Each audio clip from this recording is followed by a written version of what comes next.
السلام عليكم ورحمة الله وبركاته. أهلا بكم في قناة كروشيه يوتيوب مع سهام البنهاوي. النهاردة هنكمل البلوزة بتاعتنا. احنا الجزء الأولاني اشتغلنا فيه الغرزة والصدر والظهر. الجزء التاني هنشتغل فيه الأكمام وهنشتغل فيه الأسورة والكنار زي ما احنا شايفين كده. الأدوات اللي احنا استخدمنا خيط قطن جولد، واستخدمنا معاه إبرة رقم 2 ألومنيوم. لو انت هتشتغلي بإبرة ستانلس يبقى رقم 0. واللي اول مره تشوف اعمالي ما تنسيش تدوسي على الزرار الاحمر اللي تحت الفيديو وتدوسي على الجرس عشان يوصلك كل جديد، ونتابع مع بعض الخطوات.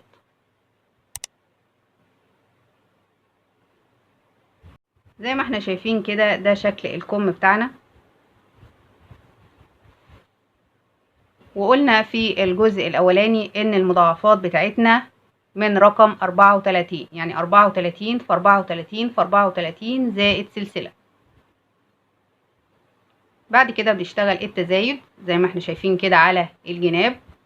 بعد ما بنخلص الطول المناسب والعرض المناسب اللي هو لدوران الدراع، بعد كده بنشتغل التناقص.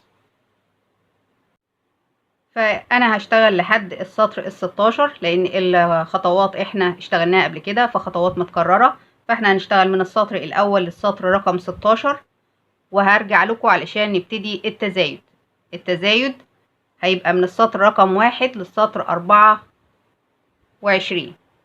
من السطر رقم 1 للسطر 24. دلوقتي احنا اشتغلنا 16 سطر من الغرزة بتاعتنا. ادي 1 2 3 4 5 6 7 8 9 10 11 12 13 14 15 16. طبعا الخطوات دي احنا عملناها قبل كده في الجزء الاول. دلوقتي هنعمل مع بعض التزايد.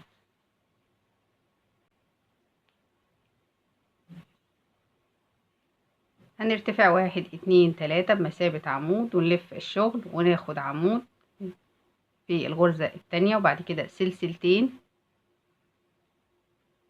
وعندي هنا الثلاث عواميد هسيب غرزة واروح للي بعدها، اخد عمود التاني التالت بالشكل ده. بعد كده 1 2 3 4 5 6 ونروح على الصدفة ناخد حشو. هنشتغل بعد كده شغلنا العادي خالص اللي احنا اشتغلناه قبل كده. 1 2 3 4 5 6 7 ونروح للصدفة اللي بعدها حشو. 1 2 3 4 5 6 7 الصدفة اللي بعدها حشو. 1 2 3 4 5 6 وناخد عمود التاني التالت. بعد كده سلسلتين ونسيب غرزة واللي بعدها ناخد عمود غير مكتمل، ونسيب غرزة ونروح للي بعدها وناخد عمود غير مكتمل وناخدهم في حلقة واحدة. بعد كده سلسلتين ونسيب غرزة ونروح للي بعدها وناخد عمود التاني التالت. ونكرر نفس الخطوات اللي احنا اشتغلناها فوق الصدف هنكررها فوق كل صدف، والخطوات اللي احنا اشتغلناها في العواميد هنشتغلها برضو فوق العواميد. اكمل وارجع لكم. وصلت لنهاية السطر بعد ما خدت الست سلاسل. هشتغل عمود التاني التالت، بعد كده سلسلتين واسيب غرزة واروح للي بعدها اخد عمود، وعندي هنا في سلاسل الارتفاع في تالت سلسلة هاخد عمود. ده كده اول سطر في التزايد. بعد ال16 سطر اللي احنا اشتغلناهم طبعا الخطوات قلنا ان احنا عملناها قبل كده، يبقى اول سطر في التزايد. السطر التاني هرتفع 1 2 3 بمثابة عمود، 1 2 3 مسافة، وعندي هنا في العمود التاني هشتغل عمود كمان عمود، بعد كده عمود فوق كل عمود من التلاتة.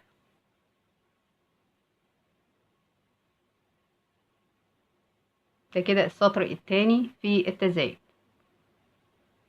بعد كده 1 2 3 واخد حشو وفوق الصدفة هشتغل صدفة. نفس الخطوات اللي احنا اشتغلناها في الجزء الاول.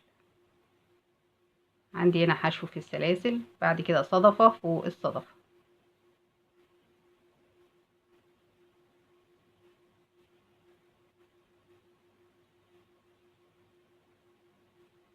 حشو في السلاسل وصدفة فوق الصدفة.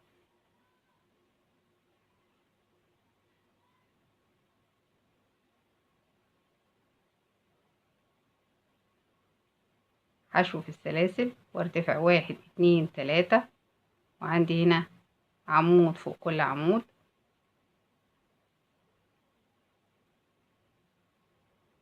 وعندي هنا في التناقص اللي هي العمودين اللي احنا خدناهم في غرزة واحدة هنشتغل صدفة.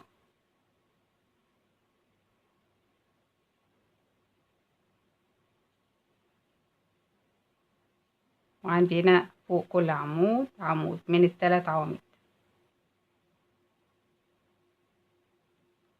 وكمل لنهاية السطر. انا كده وصلت لنهاية السطر، واخر حاجة ال3 عواميد. بعد كده هشتغل عندي هنا في العمود هشتغل 2 عمود، بعد كده 1 2 3 3 سلاسل، وعندي هنا في تالت سلسلة من سلاسل الارتفاع هشتغل عمود. ده كده السطر التاني في التزايد. السطر اللي بعد كده 1 2 3 سلسلتين بمثابة نص عمود وسلسلة مسافة، وهاجي هنا في السلاسل واخد حشو. بعد كده سلسلتين وفوق ال3 عواميد 3 عواميد.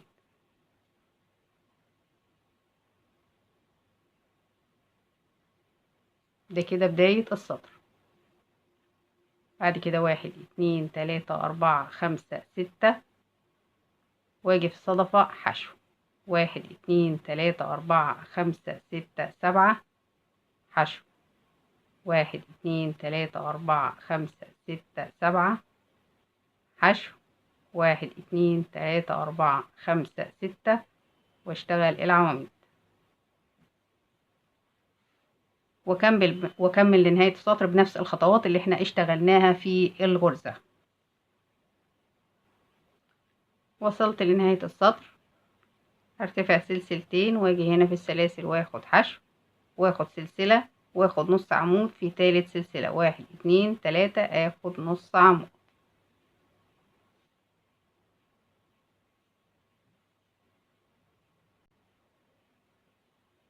السطر اللي بعد كده هرتفع 1 2 3 بمثابة عمود والف الشغل، وعندي هنا في الحشو هشتغل صدفة.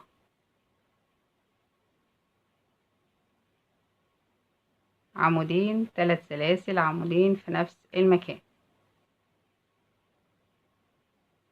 وعندي هنا في ال3 عواميد هشتغل 3 عواميد.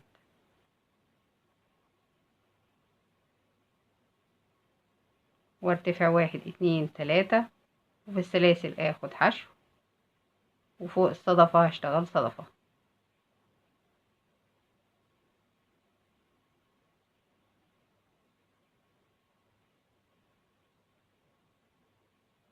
وفي السلاسل حشو، واكمل بنفس الخطوات لنهاية السطر اللي هو سطر الصدف.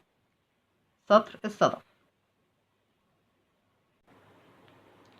وصلت لنهاية السطر، عندي هنا اخر حاجة العواميد، بعد كده في الحشو هاخد صدفة.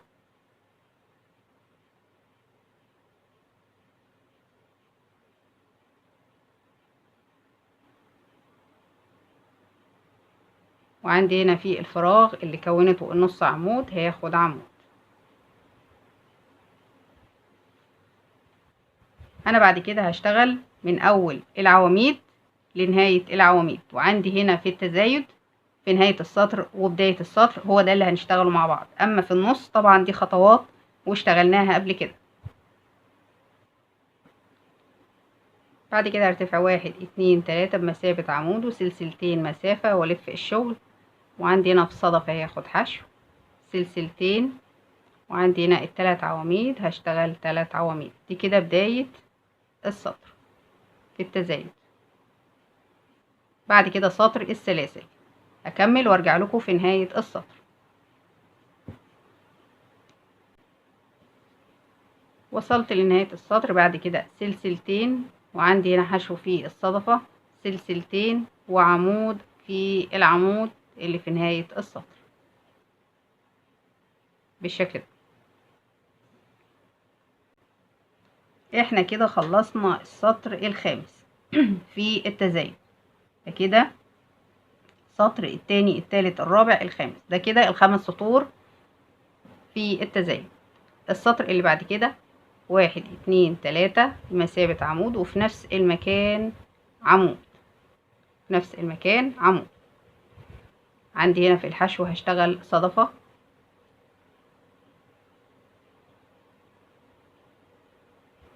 عمودين، 3 سلاسل عمودين، وعندي هنا في التلات عواميد 3 عواميد. دي كده بداية السطر السادس في التزايد. أكمل وارجع لكم. وصلنا لنهاية السطر، وعندي هنا في الحشو هشتغل صدفة،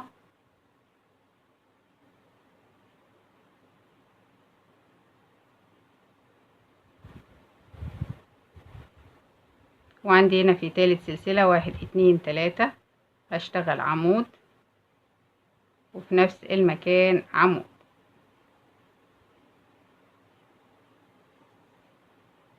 بعد كده ارتفاع 1 2 3 بمثابة عمود، واشتغل فوق العمود التاني عمود، واشتغل سلسلتين، وعندي هنا في الصدفة حشو، سلسلتين وفوق التلات عواميد 3 عواميد.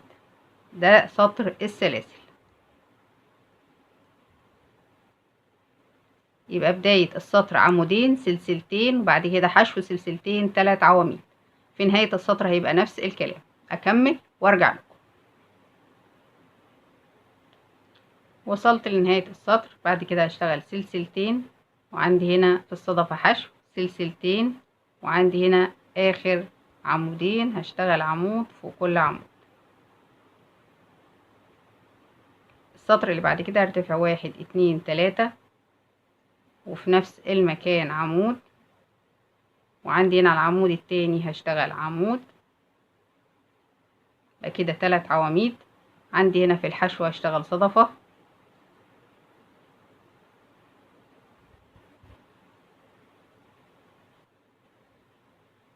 عمودين، 3 سلاسل عمودين في نفس المكان، وعندي هنا ال3 عواميد، عمود فوق كل عمود. ده كده سطر الصدف. أكمل وارجع لكم. وصلت لنهاية السطر. بعد العواميد هشتغل في الحشو صدفة،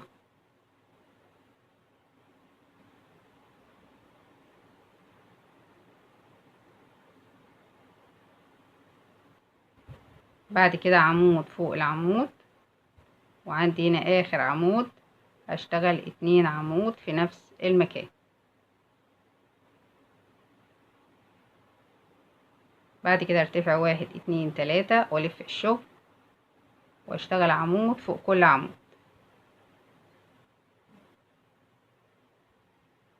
بعد كده سلسلتين، حشو في الصدفة، سلسلتين، 3 عواميد.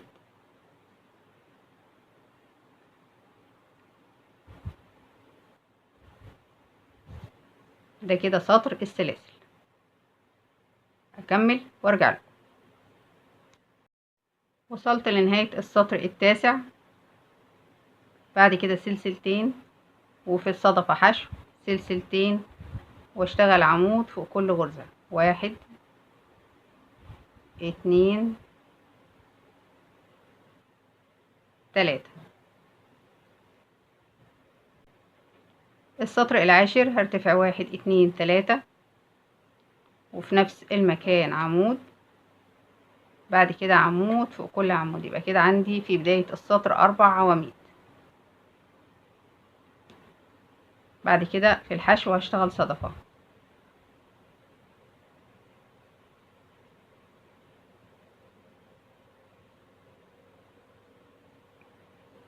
بعد كده عمود فوق كل عمود.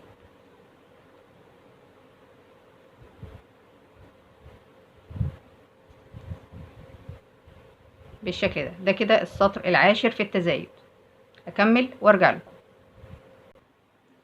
وصلت لنهاية السطر العاشر. هاجي هنا في الحشو واخد صدفة بعد الثلاث عواميد،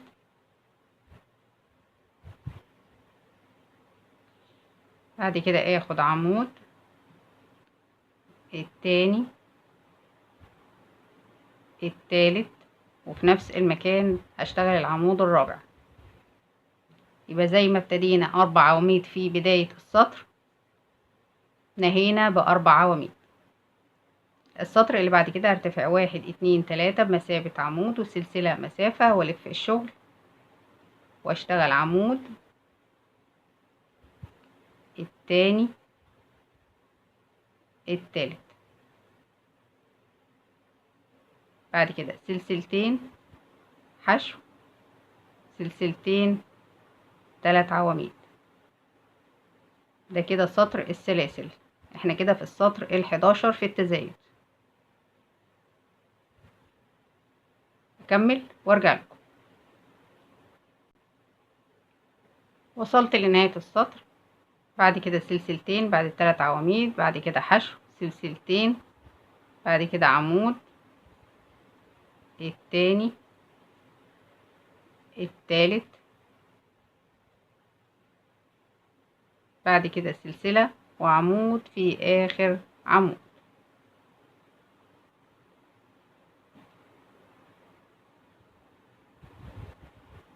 بعد كده هرتفع 1 2 بمثابة نص عمود وسلسلتين مسافة، والف الشغل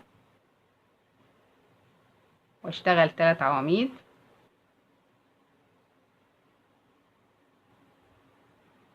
بعد كده صدفة،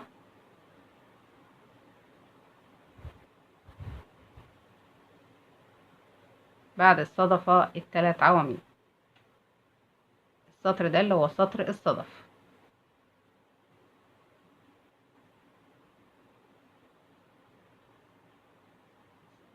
بالشكل ده.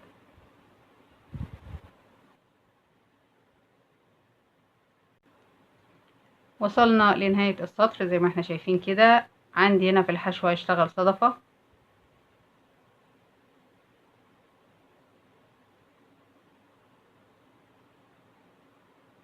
بعد كده عمود التاني التالت، واشتغل سلسلتين واشتغل نص عمود في تالت سلسلة،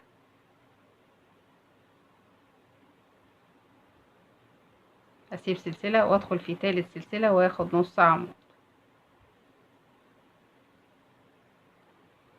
السطر اللي بعد كده هرتفع 1 2 3 4 بمثابة عمود بلفتين وسلسلتين مسافة، والف الشغل واشتغل 3 عواميد فوق ال3 عواميد.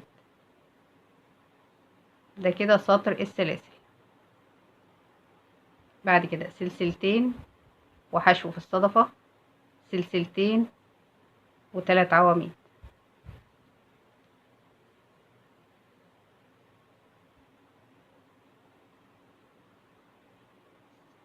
دي كده بداية السطر. هكمل وارجع لكم. وصلت لنهاية السطر، بعد كده سلسلتين واجي هنا في الصدفة حشو سلسلتين واشتغل 3 عواميد، 1 2 3، بعد كده سلسلتين واخد عمود بلفتين في تاني سلسلة. احنا عندنا هنا سلسلتين بمثابة نص عمود، اخرج من حلقتين في حلقتين في حلقتين. ده كده السطر ال13. السطر ال14 هرتفع سلسلة واخد حشو في نفس المكان، وارتفع 1 2 3 3 سلاسل، بعد كده 3 عواميد،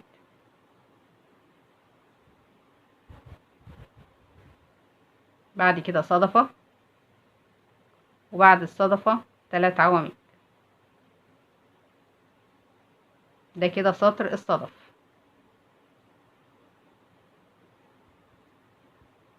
يبقى البداية حشو 3 سلاسل، ده كده السطر ال14 في التزايد. وصلت لنهاية السطر ال14 بعد ما اشتغلت 3 عواميد. بعد كده صدفة هشتغل 3 عواميد،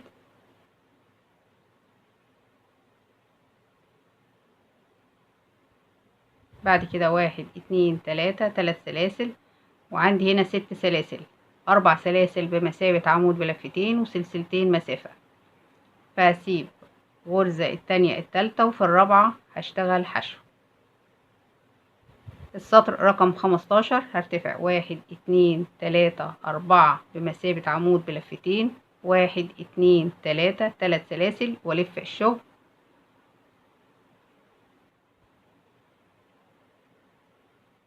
واشتغل ال3 عواميد.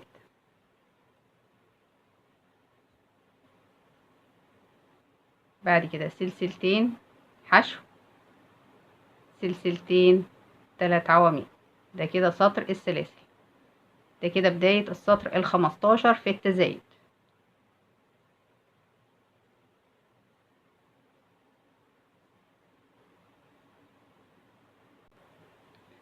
نهاية السطر ال15 زي ما احنا شايفين، بعد ال3 عواميد هشتغل 1 2 3 واخد عمود بلفتين في غرزة الحشو، واخرج من حلقتين في حلقتين في حلقتين.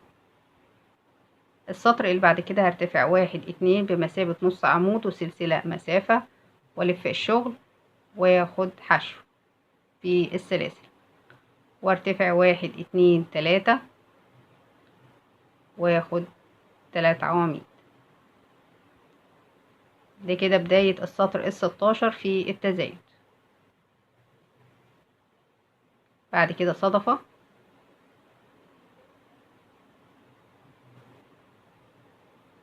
وبعد الصدفة ال3 عواميد. ده كده سطر الصدفات.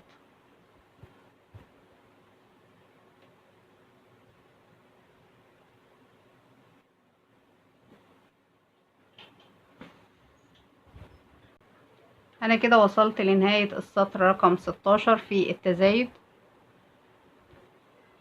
بعد كده ارتفع 1 2 3 3 سلاسل واخد حشو، بعد كده ارتفع سلسلة، وعندي هنا 1 2 3 4 في رابع سلسلة هاخد نص عمود، في رابع سلسلة نص عمود. بكده 16 سطر في التزايد. 1 2 3 4 5 6 7 8 9 10 11 12 13 14 15 16. السطر رقم 17 هنرتفع 1 2 3 بمثابة عمود، 1 2 3 4 مسافة. بعد كده هنلف الشغل ونشتغل ال3 عواميد،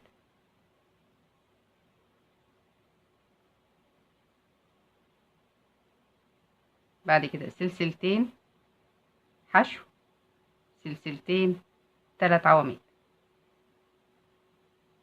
ده كده سطر السلاسل.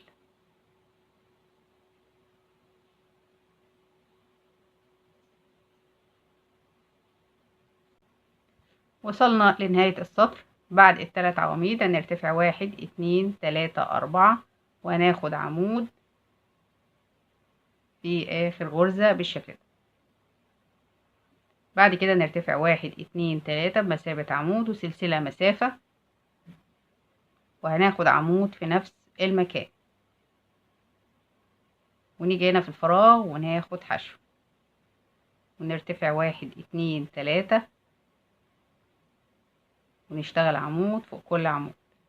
ده كده بداية السطر رقم 18 في التزايد. بعد كده نشتغل صدفة.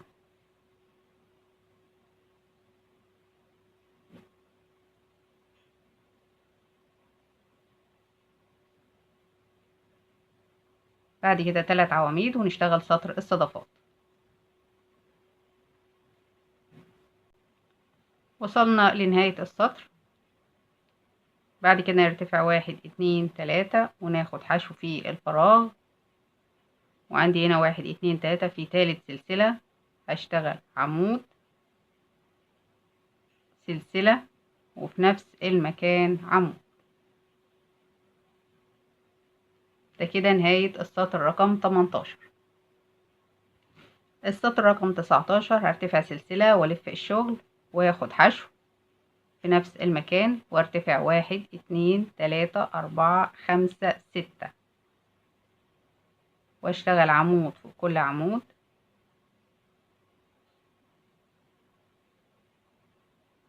بعد كده سلسلتين حشو، سلسلتين 3 عواميد. ده كده سطر السلاسل.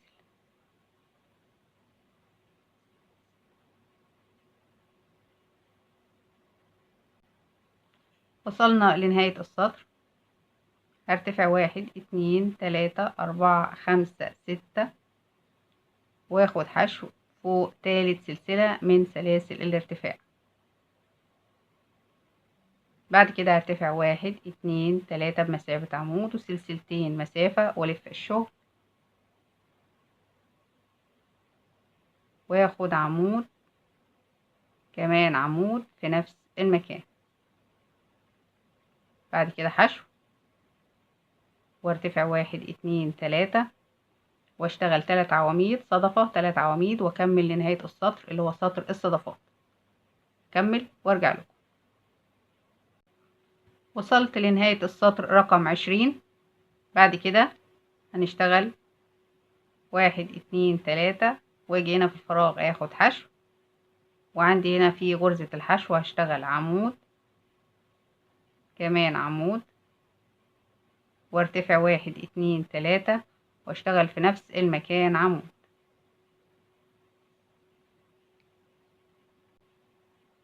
السطر اللي بعد كده 1 2 3 بمثابة عمود وسلسلتين مسافة والف الشغل واخد في الفراغ حشو وارتفع 1 2 3 4 5 6 واشتغل 3 عواميد.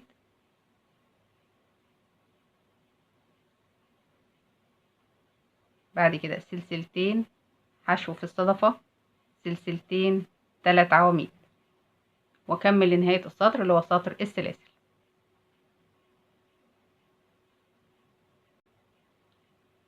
احنا كده وصلنا لنهاية السطر رقم 21. هرتفع 1 2 3 4 5 6 واجي هنا في السلاسل اخد حشو وارتفع سلسلتين واشتغل عمود في تالت سلسلة 1 2 3 من سلاسل الارتفاع.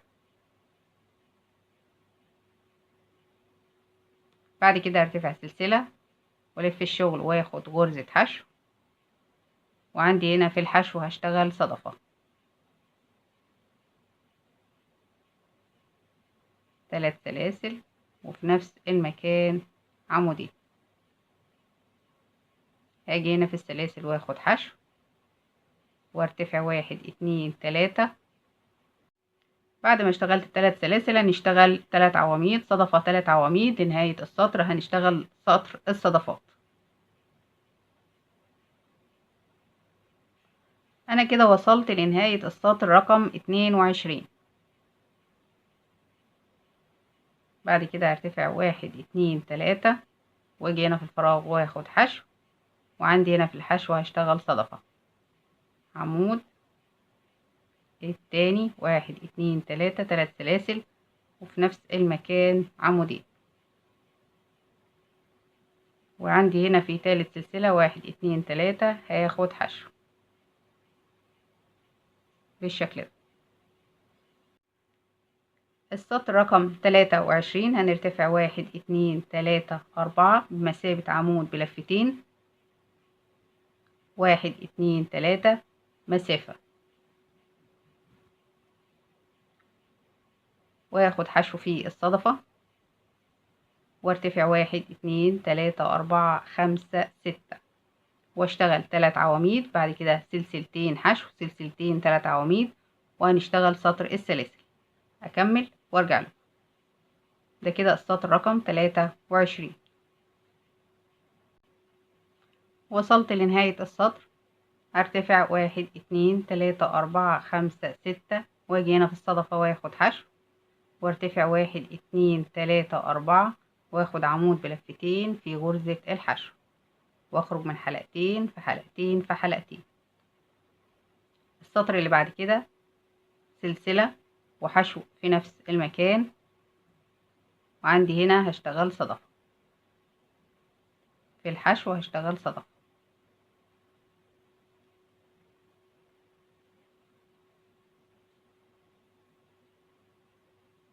بعد كده حشو في السلاسل، وارتفع 1 2 3، واشتغل 3 عواميد صدفة، 3 عواميد. بعد كده سطر الصدفات. دي كده بداية السطر رقم 24. وصلت لنهاية السطر رقم 24. هرتفع 1 2 3، وهاجي هنا في السلاسل واخد حشو، وعندي هنا الحشو هشتغل فيه صدفة.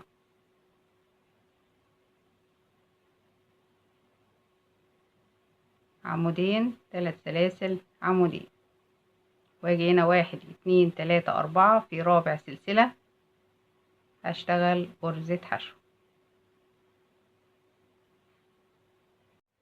احنا كده توقفنا عند السطر رقم 24 في التزايد. احنا ابتدينا من السطر رقم 1 في التزايد. طبعا ال16 سطر دول من غير اي تزايد. بدأنا من السطر رقم 1 تزايد لحد رقم 24. عندك السطر ال 22 عايزة تتوقفي عنده وتبتدي تناقص، طبعا ده بيرجع لك على حسب دوران الدراع المناسب للكم. بعد كده هنعمل التناقص. هناخد سلسلة الأمان ونقص الخيط. ده كده نهاية سطر التزايد. هنلف الشغل علشان نبتدي التناقص. هنيجي من قلب الصدفة. طبعا انت عايزة تشتغلي منزلقة في منزلقة لحد ما توصلي لنص الصدفة، مفيش اي مشكلة. هنرتفع 1 2 3 بمسافة عمود، 1 2 3 مسافة، وهنشتغل عمود التاني التالت. بعد كده سلسلتين حشو، سلسلتين 3 عواميد. يبقى بداية السطر 6 سلاسل، 3 سلاسل بمثابة عمود و3 سلاسل مسافة. وصلت لنهاية السطر، وهرتفع 1 2 3، واخد عمود في الصدفة بالشكل ده، وارتفع 1 2 3 4، 4 سلاسل، واشتغل 3 عواميد صدفة، 3 عواميد، واشتغل شغل الصدفات لنهاية السطر. ده كده السطر التاني في التناقص. وصلت لنهاية السطر التاني في التناقص. هاخد سلسلة واخد عمود في تالت سلسلة، 1 2 3.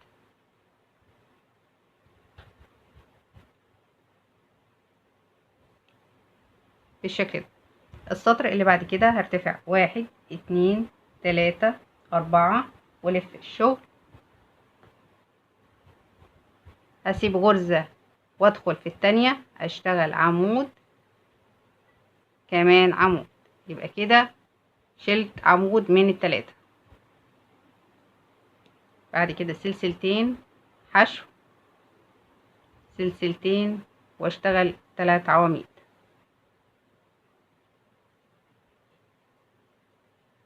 واشتغل عادي خالص 6 سلاسل. بعد كده حشو 7 سلاسل حشو، 7 سلاسل حشو، 6 سلاسل، واكمل لنهاية السطر. سطر السلاسل. ده كده السطر رقم 3. وصلت لنهاية السطر. بعد كده هشتغل سلسلتين حشو، سلسلتين، واشتغل عمود كمان عمود، واشتغل عمود بلفتين في تالت سلسلة، 1 2 3، واخرج من حلقتين في حلقتين في حلقتين. ده كده السطر رقم 3 في التناقص. بعد كده هرتفع سلسلتين والف الشغل،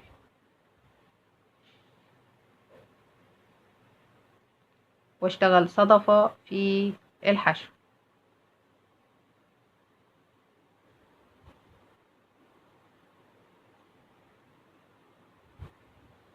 بعد كده 3 عواميد.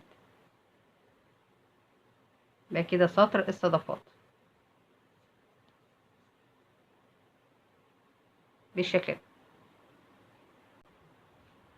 نهاية السطر الرابع في التناقص هنشتغل صدفة،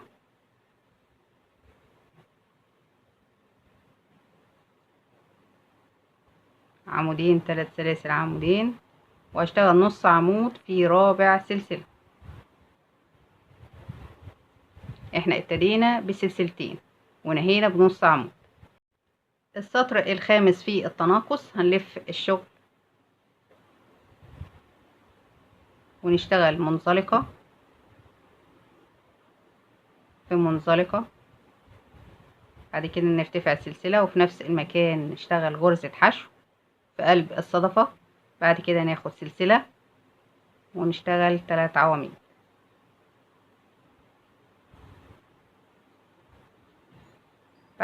بعد كده نشتغل 1 2 3 4 5 6 اللي هي السلاسل، سطر السلاسل. ده كده بداية السطر الخامس في التناقص. وصلت لنهاية السطر. بعد كده هنشتغل سلسلة وحشو في الصدفة. بعد كده هنرتفع 1 2 3 3 سلاسل ونلف الشغل، وهنسيب عمود وندخل ناخد العمود التاني والتالت. بعد كده 1 2 3 وناخد حشو. بعد كده ناخد صدفة. ده كده سطر الصدفات.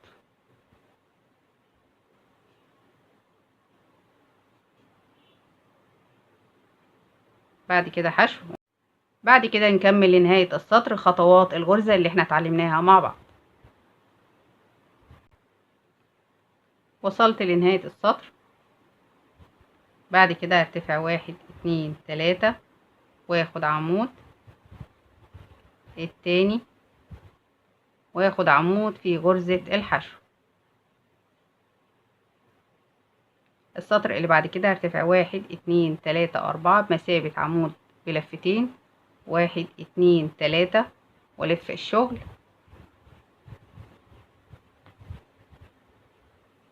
واخد حشو في الصدفة، وارتفع 1 2 3 4 5 6 7 حشو في الصدفة، 1 2 3 4 5 6 7 حشو في الصدفة، 1 2 3 4 5 6 واشتغل شغل الغرزة اللي احنا اتعلمناها مع بعض. 3 عواميد، سلسلتين حشو، سلسلتين، 3 عواميد، واكمل لنهاية السطر عمل الغرزة. وصلت لنهاية السطر وارتفع 1 2 3 واخد عمود بلفتين في اخر عمود، اخرج من حلقتين في حلقتين في حلقتين. بعد كده اخد سلسلة والف الشغل واشتغل غرزة حشو، وعندي هنا هشتغل صدفة فوق الصدفة.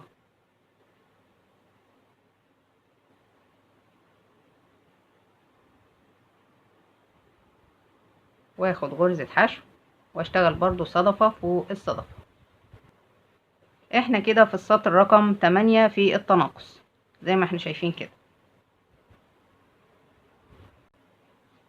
وصلت لنهاية السطر واشتغل صدفة فوق الصدفة،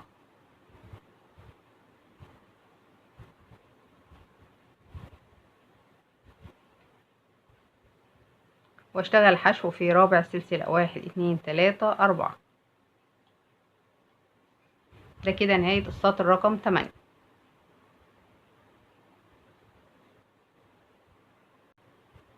والف الشغل واشتغل منزلقة في منزلقة، وارتفع 1 2 3 4 مسافة عمود بلفتين، 1 2 3 مسافة، واجي هنا اخد حشو 1 2 3 4 5 6 7 حشو 1 2 3 4 5 6 واشتغل 3 عواميد سلسلتين حشو سلسلتين 3 عواميد واكمل لنهاية السطر الغرزة بتاعتنا. وصلت لنهاية السطر، هرتفع 1 2 3 واخد عمود بلفتين في الصدفة، وارتفع سلسلة والف الشغل واخد حشو، وعندي هنا في الحشو هشتغل صدفة،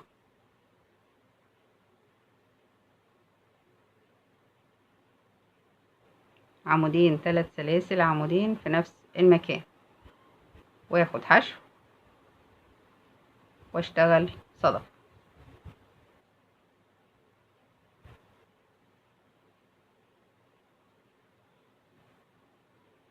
واخد حشو وارتفع 1 2 3 واكمل شغل الغرزة بتاعتنا لنهاية السطر. وصلت لنهاية السطر وهشتغل صدفة فوق الصدفة،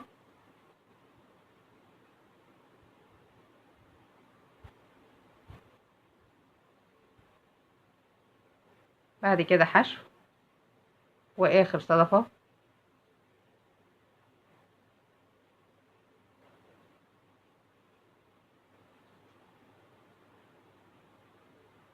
واخد حشو في رابع سلسلة 1 2 3 4 ولف الشغل واخد منزلقة في منزلقة وارتفع 1 2 3 4 مسافة عمود بلفتين، 1 2 3 3 سلاسل، واجي هنا اخد حشو وارتفع 1 2 3 4 5 6 واشتغل 3 عواميد،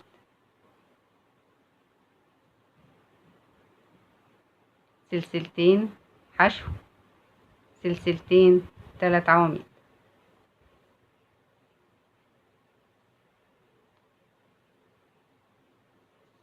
واكمل لنهاية السطر. وصلت لنهاية السطر وارتفع 1 2 3 4 5 6 حشو في الصدفة، 1 2 3 وياخد عمود بلفتين في الصدفة،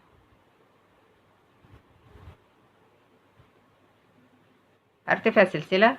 ده كده السطر رقم 12، ده كده بداية السطر رقم 12 في التناقص. هاخد حشو وعندي هنا في الحشو هاخد صدفة،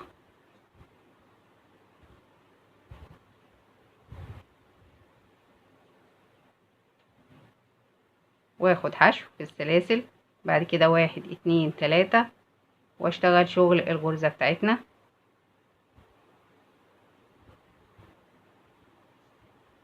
لنهاية السطر.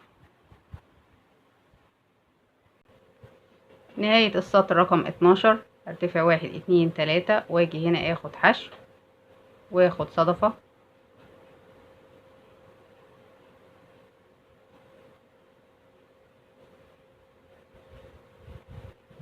واعد 1 2 3 4 في رابع سلسلة هاخد حشو.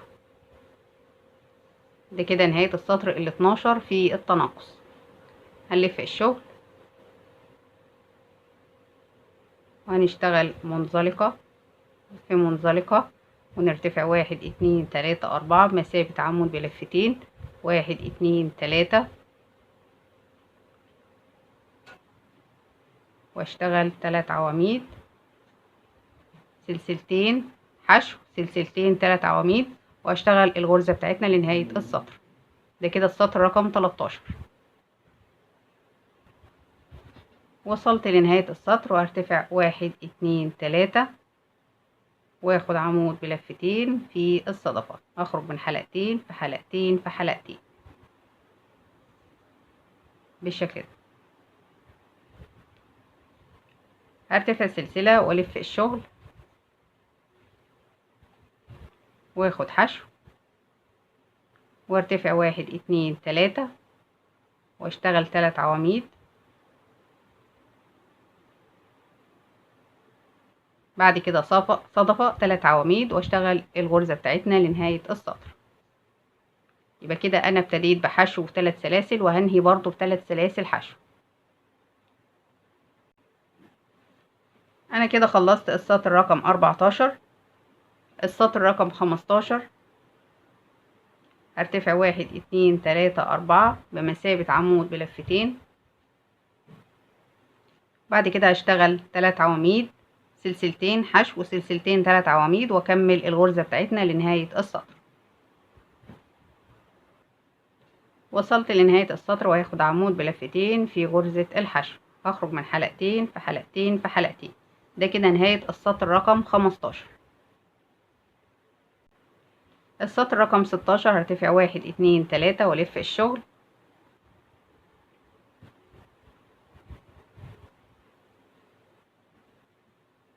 واسيب عمود التاني واروح للتالت واخد عمود واخد صدفة،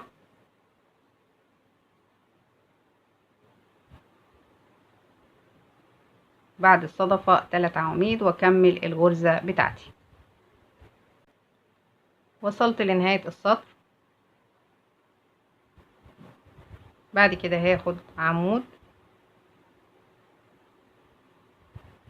بعد الصدفة واخد عمود في رابع سلسلة. بعد كده الف الشغل واشتغل منزلقة في منزلقة في منزلقة وارتفع سلسلة وفي نفس المكان غرزة حشو جوه الصدفة.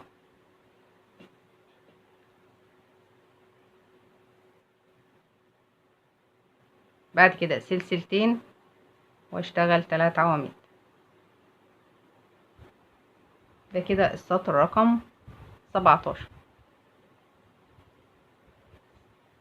يبقى حشو سلسلتين 3 عواميد، بعد كده 1 2 3 4 5 6 واخد حشو في الصدفة. بعد كده 7 سلاسل حشو 7 سلاسل حشو 6 سلاسل 3 عواميد. نهاية السطر رقم 17 هشتغل 1 2 3 3 سلاسل واخد حشو في الصدفة. بعد كده ارتفع 1 2 3 والف الشغل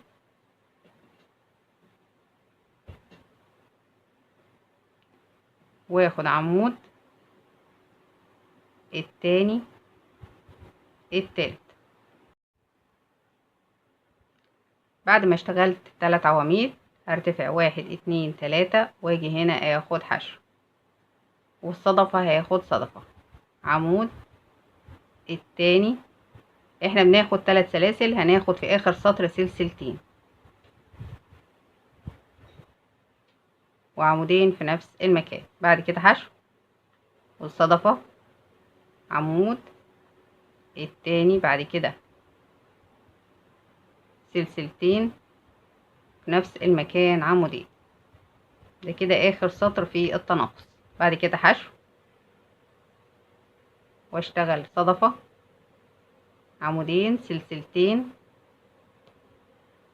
عمودين في نفس المكان. بعد كده حشو وارتفع 1 2 3 واشتغل عمود التاني التالت واشتغل العمود الرابع في غرزة الحشو. ده كده اخر سطر في التناقص. بعد كده اخد سلسلة الامان واقص الخيط. ده كده شكل الكم بتاعنا. واجي هنا في نص التناقص او في نص الكم من فوق واحط الماركر. ده شكل الكم بتاعنا.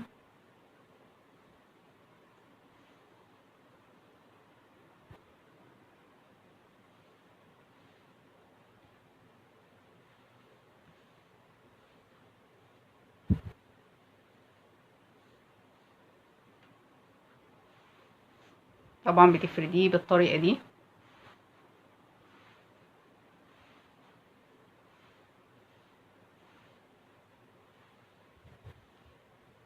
بعد كده هنشبك الكم في جسم البلوزة.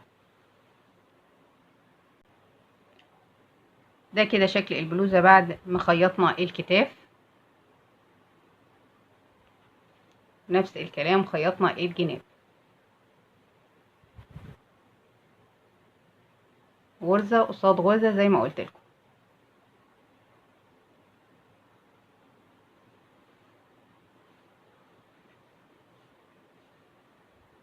دلوقتي هنقلب البلوزة على ظهرها علشان نشبك الأكمام.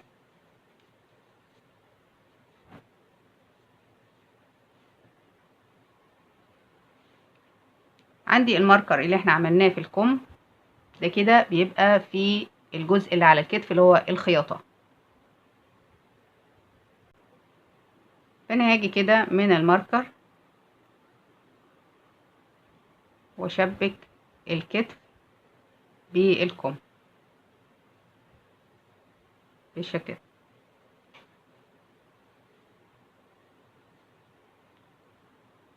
واجي هنا عند الخياطة اللي على الجنب، اجيب طرف الكم من الناحية دي وبرضو اشبكه، وامسك الجزء ده كده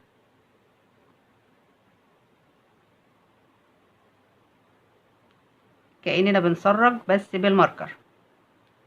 بتشبكي الاول بالماركر وبعد كده بتخيطي بالابرة والخيط.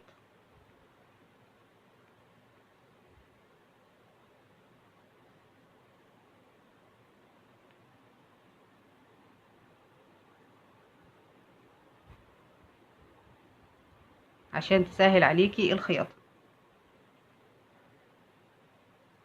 نفس ما عملنا في الامام الجزء الامامي هنعمل برضو الجزء الخلفي.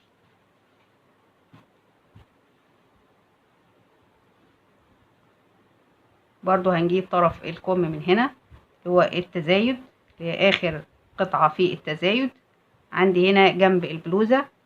هنجيب برضو الماركر ونشبكهم ببعض. نفس الكلام هنمسك الطرفين ببعض كده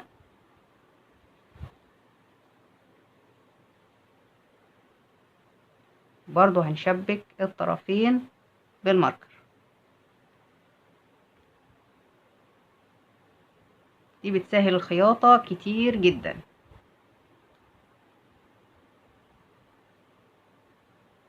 وكمان ما تخليكيش تتلخبطي وتخيطي غرزة قصاد غرزة.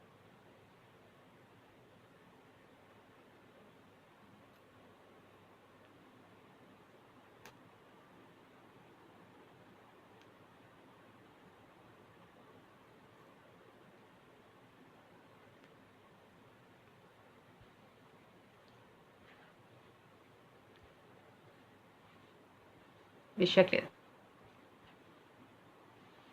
وبعد ما تخلصي الخياطة اللي موجودة على الكم بنيجي نخيط غرزة قصاد غرزة في الطرفين الكم. وبعد ما تخلصي هنعمل كنار البلوزة. ده كده شكل الكم بعد ما خيطنا الكم في جسم البلوزة. طبعا بنخيط في ظهر البلوزة وبننضف الخيوط بتاعتنا بالشكل ده.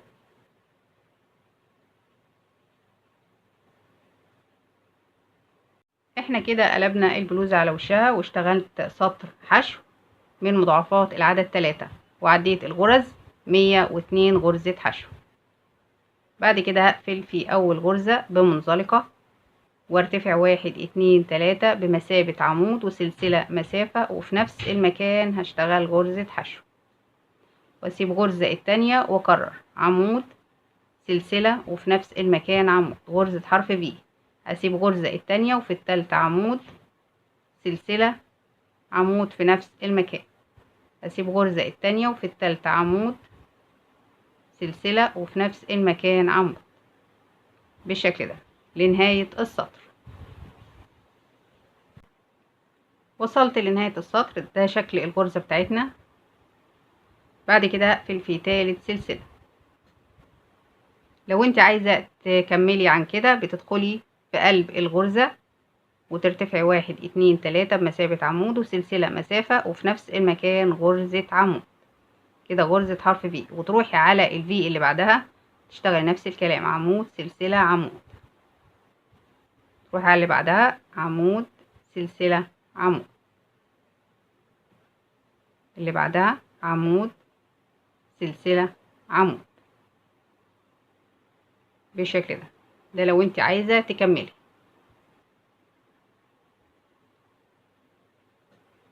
عمود سلسلة عمود في نفس المكان بالشكل ده. وصلت لنهاية السطر زي ما احنا شايفين كده، واقفل في تالت سلسلة من سلاسل الارتفاع. بعد كده باخد سلسلة الأمان وقص الخيط. نفس الخطوات اللي احنا عملناها في الأسورة هنعملها في كنار البلوزة من تحت. وقلتلك المضاعفات من مضاعفات العدد 3، غرز الحشو اللي احنا اشتغلناه من مضاعفات العدد 3. نفس الكلام حوالين حردة الرقبة برضو هنشتغل غرز حشو من مضاعفات العدد 3، وهنشتغل غرزة حرف في. ممكن تعملي سطر أو سطرين على حسب ما انت عايزة ارتفاع طول حردة الرقبة. نفس الكلام هنشتغله في كنار البلوزة من تحت، نفس الخطوات برضو هنشتغل غرز حشو من مضاعفات العدد 3، غرز حشو من مضاعفات العدد 3، وبعد كده نشتغل غرز حرف الفي. عايزة تشتغلي سطرين أو 3 أو أكتر من كده طبعا ده بيرجعلك. وبكده البلوزة بتكون خلصت معانا، وأتمنى يكون الفيديو عجبكم. أي استفسار نكتبه في التعليقات. واللي أول مرة تشوف أعمالي ما تنسيش تدوسي على الزرار الأحمر اللي تحت الفيديو، ودوسي على الجرس عشان يوصلك كل جديد بننزله. أشوفكم على خير، مع السلامة.